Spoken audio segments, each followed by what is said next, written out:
Ką slepia mūsų emocijos? Ogi mūsų kilogramus. Norite būti grakšti kaip gazelė, bet negalite to pasiekti metų metus. Paslaptis kur?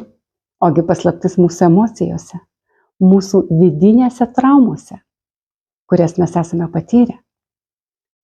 Ir tik tais dirbant su jomis, jūs galite tapti ir vėl, ir grakšti, ir žavinga, ir kerinti, ir moteriška savimi.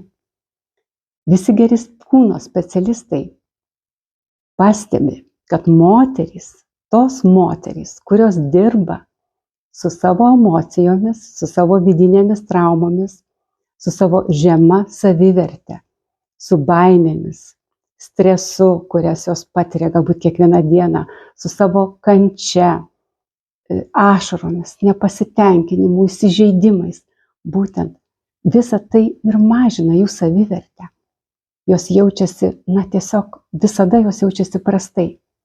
Taigi, dirbant su savo vidinėmis traumomis, visos moterys numeta kilogramus 3 ar net 5 kartus greičiau. Ar susimastei, kokios yra tavo vidinės traumos? Kokios tavo yra emocijos? Ar pažįsti save?